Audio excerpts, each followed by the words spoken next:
Okay, so next up we have invoices. So with invoices, you have a couple of options here. So let's go to our button here on the right. You can create an invoice, create a pro forma invoice, create a quote, or create a take-a-lot invoice. So we are aware that you need to create invoices when take-a-lot or the client of take-a-lot requests so, the customer. So let's say create take-a-lot order invoice. So the only thing you'll need to create this invoice is the order ID of the product for which they, or the sale for which they request the invoice. So I'm just going to use this order ID right here of a recent sale. We'll copy the order ID. Obviously, you will copy the order ID from the Take-A-Lot page where they request the invoice. Let's paste this invoice number here. There we go. It's showing the invoice details. Let's click on that. We can now double check that this information is correct and we can say add invoice. Once the invoice has been added, you can go ahead and add extra details if the customer has requested that.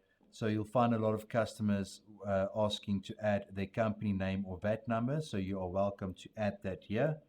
Otherwise, you can just scroll down to the bottom and download the PDF invoice. There we go. There's all the colors that we've selected with inbound, with our onboarding, and our logo and all the details that we wanted to display is right here. We can just download this invoice and upload it to the Take-A-Lot seller portal. You'll also find that if you want to add extra information like the customer's VAT number, once you have saved the changes,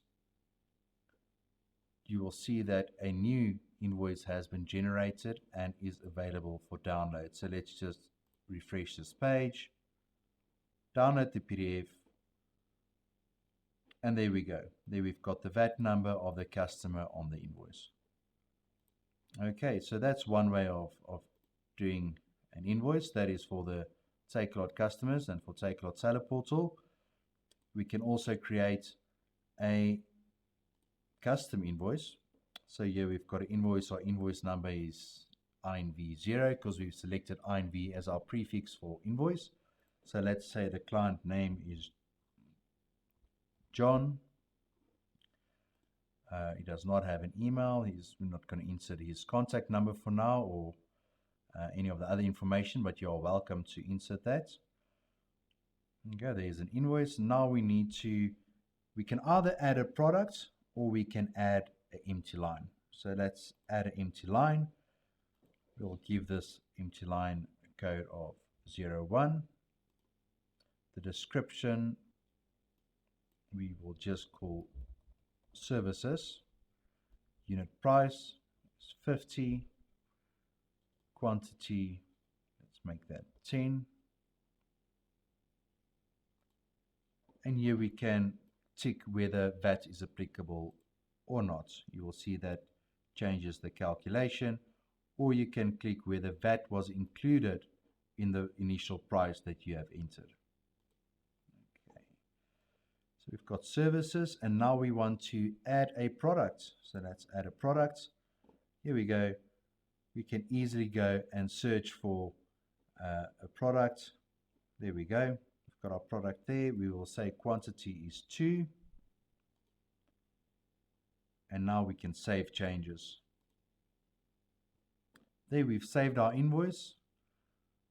We can now download this invoice. There we go. There's our services and the product that we have added and our total.